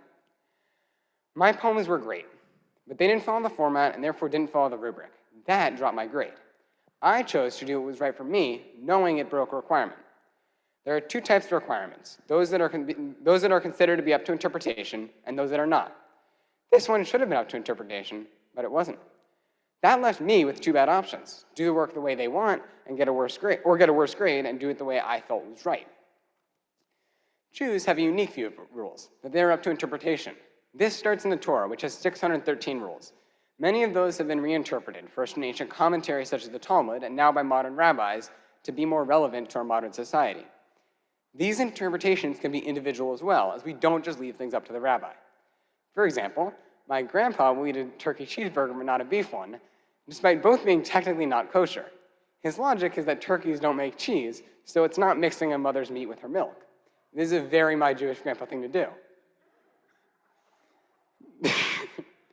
The last aliyah in my parsha, Exodus 12, includes many rules about the Passover sacrifice. However, as I said earlier, these rules are up for interpretation by both individuals and rabbis. While some Orthodox Jews might have a belief in a hard and fast rule such as Shabbat, we have a bunch of people on their computers watching the service, because the benefit is greater than the loss, and that's a rule about a rule. There is not necessarily a hard and fast rule, and the rules can be adaptable to life. But in schools, teachers often give students a proper way to do an assignment without offering options for different styles of learning. When that didn't work for me, I pushed back, and my grade suffered for it. Students learn differently, and schools and teachers need to realize and respect that. What's so fascinating about Judaism is that we've been doing this for literally thousands of years. Jews are taught to argue over meanings, and that's a good thing. We teach people to question and debate and argue. Anyone is a blind follower, it isn't Jews, as children are brought up questioning and learning. As Rabbi Lord Jonathan Sachs, a renowned Orthodox rabbi who died in 2020, said, "Most traditional cultures see it as the task of a parent or teacher to instruct, guide, or command. The task of a child is to obey. Children should be seen and not heard," goes the Old English proverb. Children, be obedient to your parents in all things, for this is well-pleasing to the Lord, says a famous Christian text. Socrates, who spent his life teaching people to ask questions, was condemned by the citizens of Athens for corrupting the young. In Judaism, the opposite is the case. It is a religious duty to teach our children to ask questions. That is how they grow. First of all, this is brilliant. This explains Judaism in a nutshell: questioning, arguing, and learning. As a student, my favorite class is Foster, in education speak, constructive learning, which is very similar to the Jew way. I'm coining that term. They make it more interactive, help us question and debate and think. For me, thinking is always the interesting bit, not the knowing. It's not interesting to know 1,000 facts. It's interesting to think about them. As a student, as a son, and with parents or teachers, I have an interesting perspective since my teachers are often being explained to me. When I look at the teachers I liked, the anomalies, they all had one thing in common. They didn't view teaching as imparting knowledge. They viewed teaching as an interactive discussion with the class, the teacher, and some information provided by the teacher as a stem. So, for instance, learning about the Great Depression, we ran through a simulation of the stock market and then had a discussion, and where the teachers would build in ideas. The key is to keep students engaged in thinking, and then we learn better. Judaism teaches everyone to question. I see this in how I help people with stuff. I ask questions. It is a very Jewish way of being and completely rooted in the Torah, even though not particularly religious. It is the Jew way. Stop laughing. This questioning may feel counterintuitive because in Judaism, we talk about rules quite a lot. The amazing thing is that we can argue about everything for thousands of years. We have opinions, we interpret the Torah, and because of that, Judaism is what we make it. Interestingly, as Rabbi Lord Jonathan Sachs points out, there's no Hebrew word for obey. It had to be borrowed from Aramaic when Hebrew was recreated in the 1800s. As the Lubavitcher Rebbe, the most recent Rebbe of the Hasidic dynasty, who died in 1994, points out, this is because Torah isn't just about rules. If Torah was just about rules, God would have introduced it at Mount Sinai by saying, I am God who created heaven and earth. Then we would understand that our duty is to follow the laws of heaven and earth. But instead, they said, I am God who took you out of the land of Egypt. Because Torah is about escaping the bondage of a limited world, about transcending the laws of heaven and earth. This says a lot about the real ideal of Judaism. It isn't fixed or stuck in anything. It's interpretable and as personal or communal as you would like. It isn't just rules for the sake of rules. It's more like a relationship with God. This is unusual in religions in that it's a somewhat healthy relationship. Many ancient cultures believed in a blood debt to a god or the gods, and Judaism is really ancient, and we don't have that. Professor Noah Yuval Harari of the Hebrew University of Jerusalem writes in the book Sapiens that religion, a mythical construct of the human mind, exists so that many people living in one area can cooperate because of commonly held beliefs. In our modern society, those beliefs are in laws and institutions. But in ancient times, it was religion. This is why so many leaders created a divine right to rule. But Jews ended up with a different idea. Everyone in every situation is a little different. Having one-size-fits-all rules is impossible. Someone is always going to benefit from technicalities, while those same technicalities hurt others. So we made those common beliefs a little more interpretable and adaptable. In order to modernize our world to work for more people, we must make sure that rules and methods of learning are more about thought and personalization than an overarching end-all be-all. Humans are far too multi-sided for our current method to work in the long run, and the differences in our schools and our rules reflect that. If we follow the true Jew way, again, stop laughing, this is your idea, engaging in learning and applying rules situationally, our society becomes far more equitable and thoughtful. Shabbat Shalom and Chag Sameach.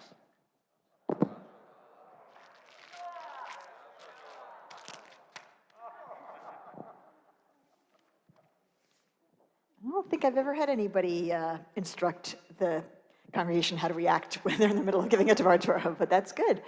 I'm looking forward to being able to respond to you in a moment, Elian, but first we're going to hear from your mother, Tresa.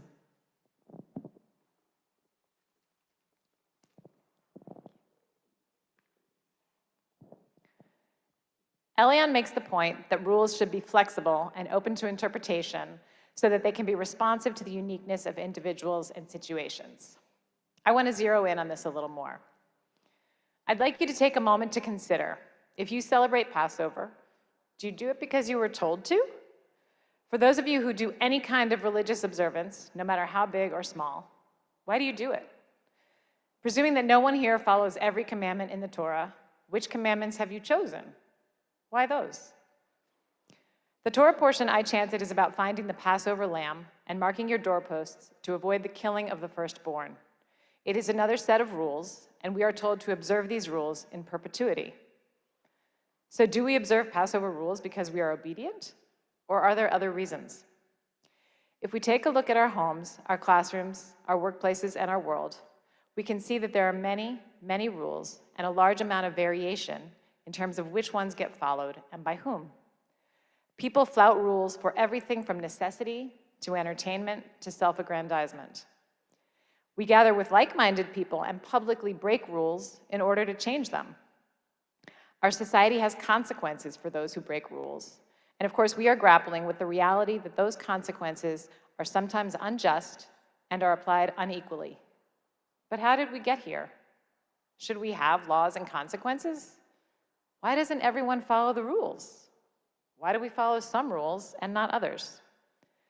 Legal scholar Robert Cover, in his seminal work, Nomos and Narrative, says no set of legal institutions or prescriptions exists apart from the narratives that locate it and give it meaning.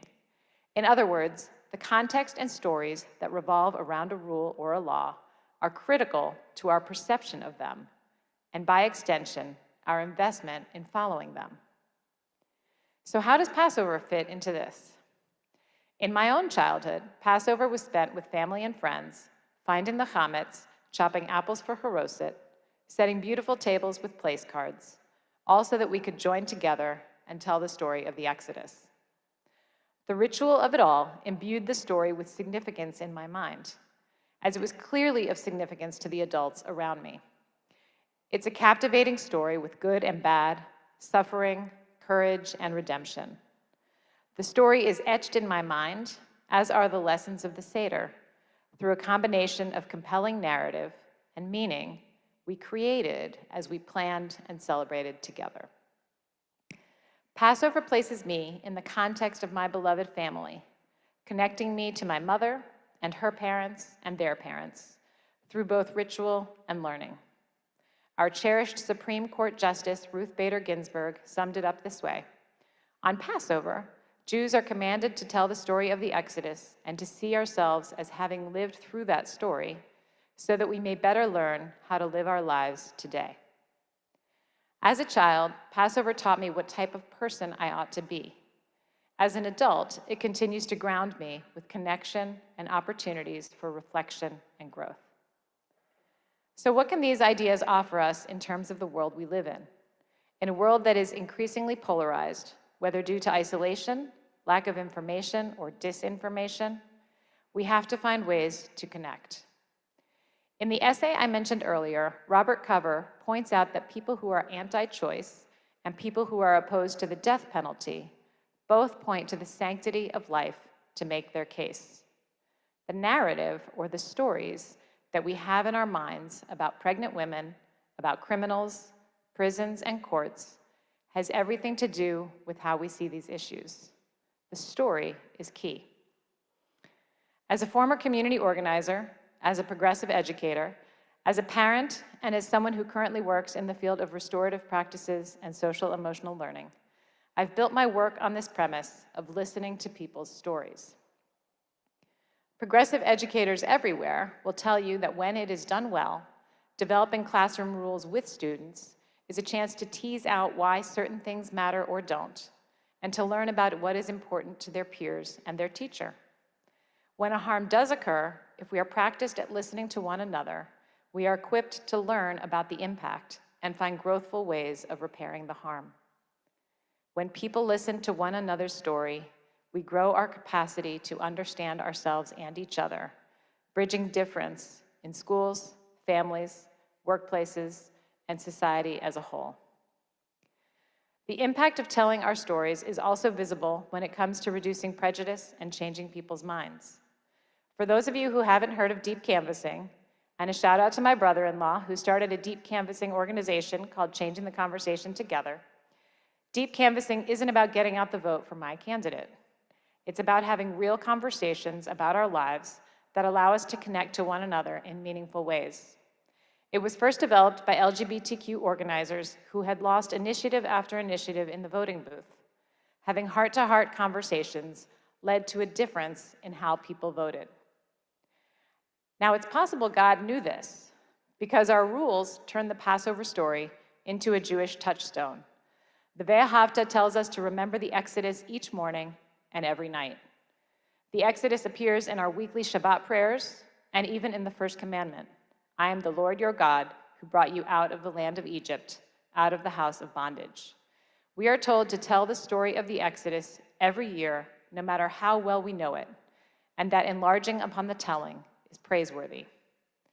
Probably most of us in this room remember the part in the Haggadah about Rabbi Elazar and his colleagues staying up all night exploring the significance of the Exodus. According to a commentary on the Haggadah by the 19th century Lithuanian Rabbi Baruch Epstein, this is to show us that even the most learned people still have a duty to continue to learn from this story. This story is central to our understanding of ourselves as a people, and we are meant to keep our connection to it, rooting ourselves in it, day in and day out, week after week, year after year. In another commentary on the Haggadah, 19th century Moroccan Rabbi Eliyahu ben Harosh reflected on the significance of the 4 children in the Passover Seder. He says, the general lesson we learn from this repetition is that it is impossible to repeat the story of the Exodus without learning something new and different from one another. A person should not only repeat that which he already knew based on his own experience, but should learn new lessons and insights from others. And so our history of slavery and liberation is a story we are meant to grapple with continuously and infuse into our daily living. It is a model for how we might reach for people who we disagree with, people who have harmed us and to whom we have caused harm, to find common ground and ways to move forward together. When arguments flare up and tension brews, when laws are unjust and we want to make change, let's lean into the stories and build common ground. Shabbat Shalom, Chag Sameach.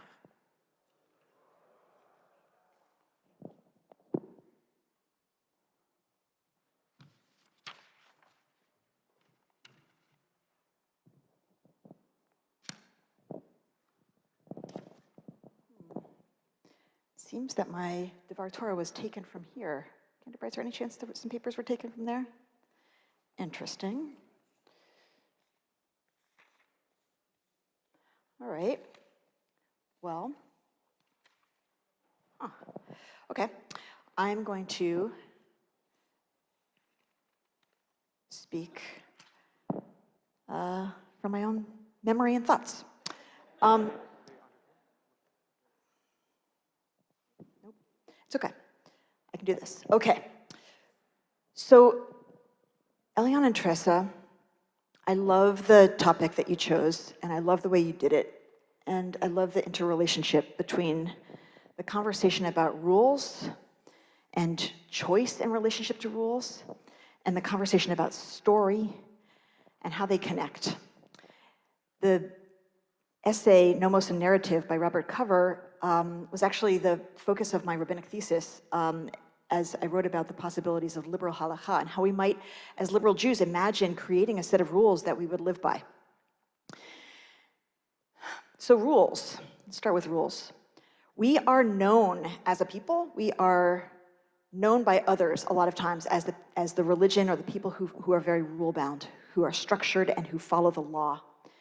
And I've been learning recently in this class that I'm teaching on this book, Anti-Judaism, that this actually came about because in early Christianity, as early Christian fathers were arguing with each other about how they were to understand Jesus, they used the Jewish people and the Jewish and Judaism as really a cipher, as kind of a symbol of materialism, body, and law, and contrasted themselves to that.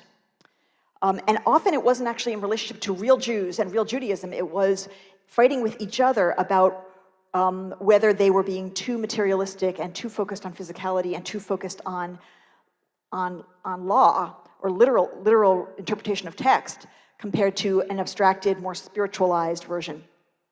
And so that's where the idea that we are so law-bound and rule-bound came from. And it has continued and followed us throughout our history. And people will often talk about Judaism as being, and Jews as being the people who follow the law, and other religions as having kind of departed from the law and being a little bit more flexible and open and heart-based and love-based and spirit-based. And this is often an expression of anti-Semitism. And what's often missed in that understanding is our relationship to the law, as you taught us, Elian, which is not just a modern reform thing. It's from the early rabbis, that our interaction with law was always done with questioning. It always has been. We've always been in conversation with the law and able to interpret it and reinterpret it in each generation. And that means that we're able to have choice. And we have a lot of disagreement among the Jewish people today about how we are to exercise that choice and how much choice we are to have and who's to have the choice. But the idea that the literal text and the laws contained within it are open to interpretation is not a new idea at all. And it's the whole really foundational way. It's the Jew way. It's the Jew way. And so people who say that we're so legalistic and rule-bound are missing that whole idea, which is that we're in a conversation that's been going on for thousands of years about how we should live. And the rules are meant to be expressions of how we should live. And what Robert Cover taught us in Nomos and Narrative, which I commend to all of you, and it's a really important essay, is that, as you taught us, Tresa, our laws, whether it's American society or any society that has laws, Jewish law also, is an expression of our stories. It's an attempt to live out our understanding of who we are and who we want to be based on the stories we tell ourselves about ourselves. So law is really just a formalization or an enactment of narrative. And rules and laws, especially if we're able to be in conversation with them, can be a changing expression of our story about ourselves. Now, in order to have freedom, we often think that freedom is an escape from rules or an escape from laws or being kind of unyoked from law. But actually, if you note, we often are most creative as humans when we're in relationship with structure, when there are parameters around which and within which we can then make choices and ask questions. If there's nothing there, if you're trying to write something and you have a blank page, that's the hardest thing, right? But if you're reacting to something that gives you some structure, you can actually be more creative. So freedom is not absence of structure or absence of law. Freedom is being able to ask questions about the structures that are there and then make choices about those structures and to be able to change them when necessary. And that's a really important part of the Passover story. First of all, the whole Passover process, as you described, is about asking questions, right? Last night, the Seder is designed to get people to ask questions. And I was going to bring you some specific citations of text, but I can tell you the idea of them. One is Tosefta, one is Tosafot. They talk about that you're supposed to snatch away the matzah from children in the middle of the Seder to get them to ask questions. You're supposed to even take the Seder plate away. Some people do this. Maybe you do this at your Seder. Take the Seder plate away in the middle of the Seder. So people say, wait, why are you taking the Seder plate away? And it gets them to ask questions. You're supposed to some people even take the whole table away in the middle of the Seder before people have eaten to get them to ask questions. And there's a story in the Talmud where I think it's Rabbah and Abaye, and Rabbah takes the table away, and Abaye says, I haven't even eaten yet. Why are you taking the table? And Rabbah says, you've just exempted us from Manish Tana. Because you've asked a question. We don't have to ask the four usual ones. You've asked one. The point of the four questions is to get us to ask original questions, new ones. And then I think it's the Tosafot who come after that and say, if the person only asks about why you took the table, it doesn't exempt you. That question has to lead to more questions and newer questions and original questions in order to exempt you. The whole point is to get people to ask questions. And it's focused on children, but it's not only children. There's a text that says that if your child is wise, they'll ask you questions. And if the child doesn't ask, well, then the spouse should ask. And if the spouse doesn't ask, then you should ask yourself questions. And even when sages are sitting around having a Seder together and they're all incredibly learned, they need to ask each other questions. So that's about freedom. Because if you have a story or laws that you don't ask questions about, then you're not actually conscious that you are living within them. That's the real danger, is we become unconscious. We forget that we're all walking around full of stories. And the stories shape our attitudes about all kinds of things in our world.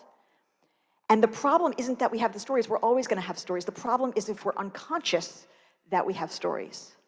The problem isn't that we have laws and rules. We're always going to have laws and rules. The problem is if we're unconscious about the rules and the laws.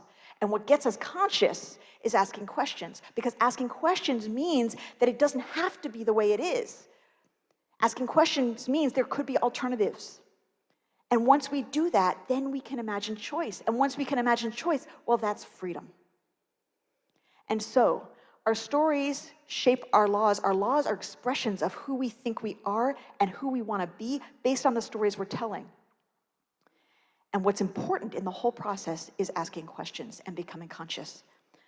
I had some congregants this week ask for an urgent meeting because they were not sure how to lead their Seder, because they had come across the information that we might never have been in Egypt. Do you know this?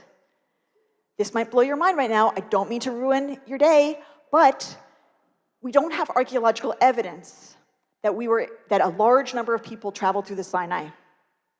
And so scholars have wondered whether we were really there at all. Now there are some texts, and we've been learning actually in my class that there are some texts on the Egyptian side that suggest that we were there. But what if we weren't there? These congregants were saying, I don't want to lead a Seder that's about a lie. What if we weren't there? And here's what I said. It actually doesn't matter. It actually doesn't matter. Because what kind of people tell a story about being slaves as the formative story, as you told us, the formative story of our identity? The story. It shows up not just on Passover, as you pointed out, Tresa, it's in all of our prayers. It's in all of our holidays. The story of going out from Egypt. What kind of people decide that that's going to be who we are? We're the people who were slaves. We're the people who went free. We're the people who knew liberation. We're the people who knew oppression. And by the way, in the idea of nomos and narrative, where does that story lead in terms of law? Do not oppress the stranger. 36 times.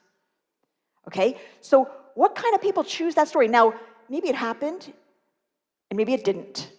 If it happened, well, we could have chosen the King David story as our story. Most nations choose the mighty sovereign, the power and the might and the independence and the sovereignty. We could have chosen that story as our main story. We didn't. So if it did happen, we still made a choice to make this the story. And if it didn't happen, well, that's even more creative. Okay? We went out of our way to make a story about ourselves, demanding, insisting over and over again, we were slaves. Don't ever you forget. You have to act as if you were there yourself. You have to live it. You have to apply it. That's your story. That's who you are. That's who you want to be. What does that say about us? That's maybe even more powerful. And as we know, the stories make the laws. The rules become our enactment of our sense of who we've been and who we want to be. And so we don't get to choose in life what happens to us. We don't get to choose the conditions that we're born into, or the conditions of our society and the time we live, or the conditions of our world that we experience. But we do get to choose the stories we tell. We get to choose which stories we emphasize, which stories we identify with, and what rules and laws we choose to make out of those stories. And that's what freedom is, that choosing. And the way we get to freedom is by asking good questions. So thank you for teaching us, Elian and Tresa. Let's keep asking questions. This Passover, let's ask really good questions, not take anything for granted about the laws, about the rules, about the stories. Let's choose good ones so we can be part of bringing more freedom to this world. Shabbat Shalom. And Chag Sameach. All right. We're going to go up to the Ark. I'm going to give you all a blessing. Ask everyone to please rise. Page 374. Ki lekach tov natati lachem torati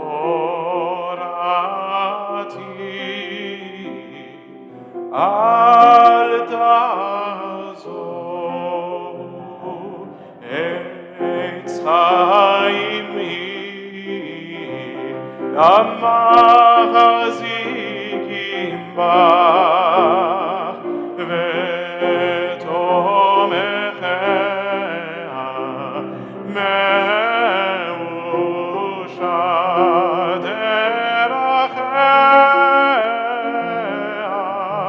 דרכי נועם בכל נתיבותיה שלום השיבנו אדוני אליך ונשובה חדש ימינו כקדם.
Standing, page 586 at the bottom.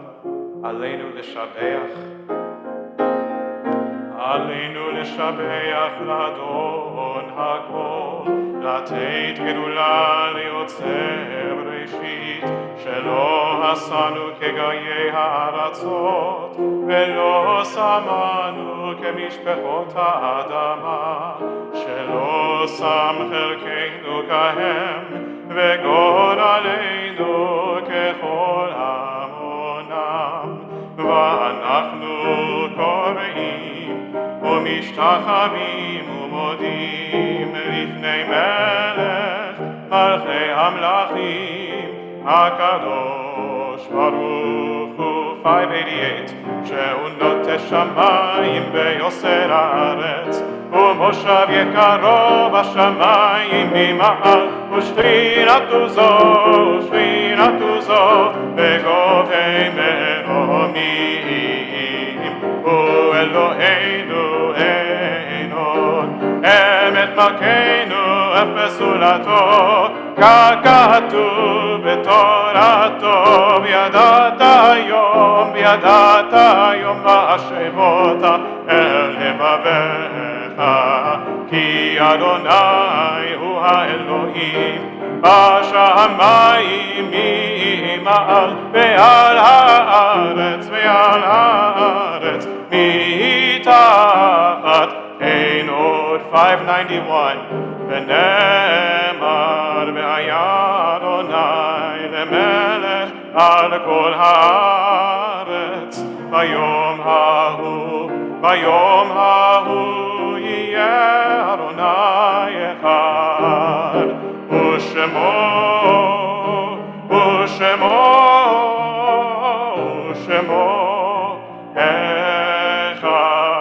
אחד ושמו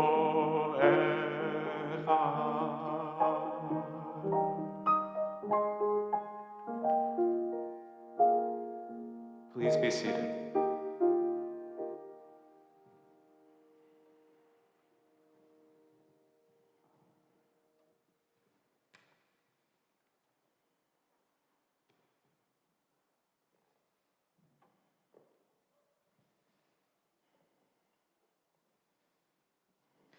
We always conclude our time together by drawing near the people who we love, whom we've lost. And on this particularly special day in their family, Tresa and Elian's family are thinking about a number of people who they remember and draw close on this day. Jean Goldberg Thomasis, Josh's mother. Phyllis Lobo, Tresa's mother. Sheena Elguera, Tresa's stepmother. Anita Lobo, Karen Lobo, and Wendy Sawala, Tresa's aunts. Nope. Oh gosh, so sorry. I'm so sorry. Just Anita Lobo and Karen Lobo, Tresa's aunts, and Sarah Goldberg, Josh's cousin, and all of their grandparents and Elian's great-grandparents. And Wendy, we're so glad you're here with us. Okay. And if anyone is here in the first week since the death of someone you love, if you're in Shiva, we invite you to rise and tell us who you're remembering. And if this is the first 30 days, if you're in Shloshim, the first 30 days since the death of someone you love, we invite you to rise and tell us who you're remembering. And if this is Shana, if you're in the first year since the death of someone you love, we invite you to rise and tell us who you're remembering.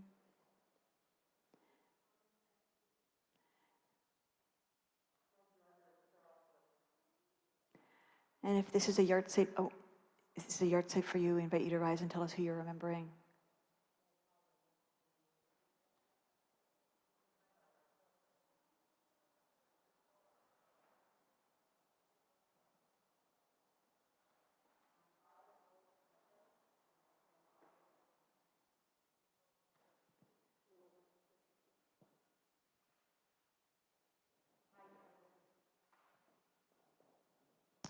We ask all of you to rise in company with the mourners in our midst as we turn to these recent losses in our congregational community.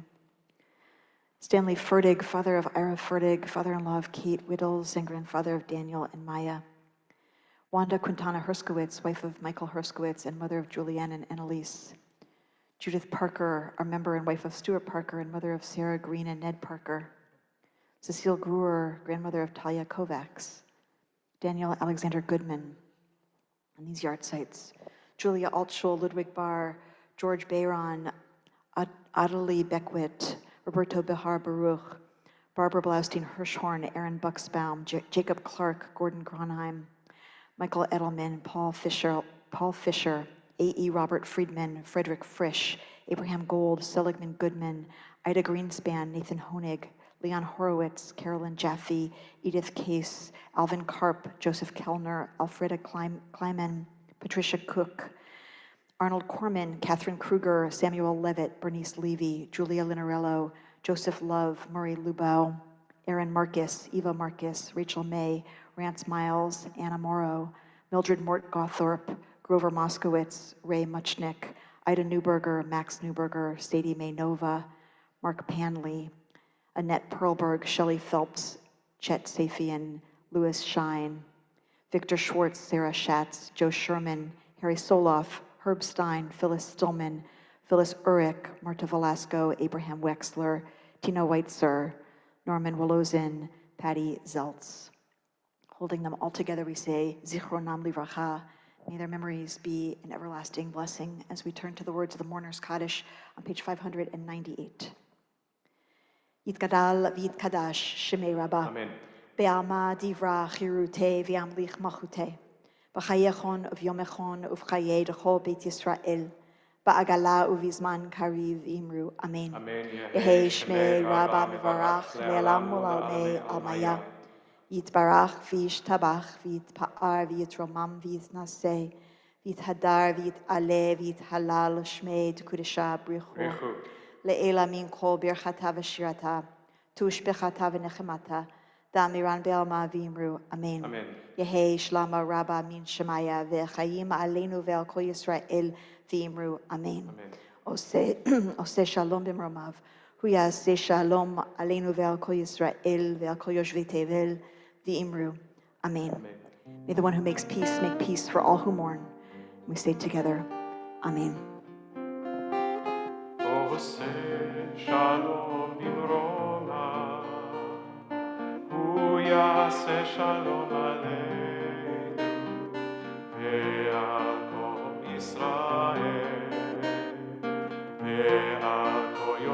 Yoshvei Tevel Veimru Amen. Yosef Shalom, Yosef Shalom Bivroma, Yosef Shalom Aleinu, Ve'alko Yisrael, Ve'alko Yoshvei Tevel Veimru Amen. Clap me, la la la la la, la la la la la, la la la la la la, la la la la la la, la la la la la la,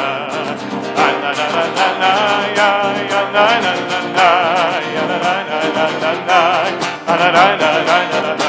Oh, say shalom bivroma, Yaseh shalom aleinu, ve'alko Yisrael.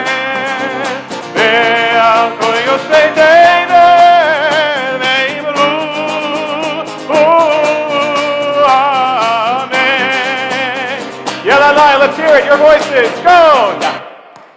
Come on!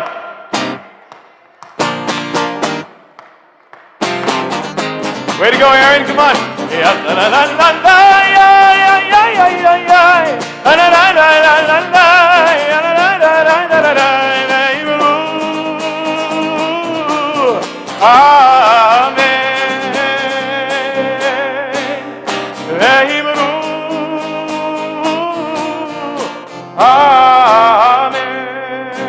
Mazel tov to Elian and Tresa, to your family and friends. You're going to stay here for Kiddush and then we'll go over to your celebration afterwards. We wish everyone a Shabbat Shalom. Come on over for Kiddush.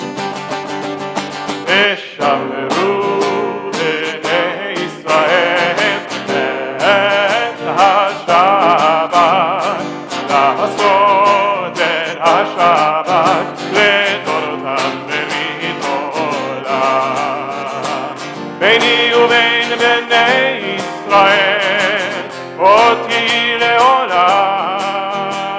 ביני ובין בני ישראל, אותי לעולם. ושמרו בני ישראל את השבת, לעשות את השבת לדורותם ברית עולם. כי ששת ימים עשה אדוני השמיים ואת הארץ. כי ששת ימים עשה אדוני את השמיים ואת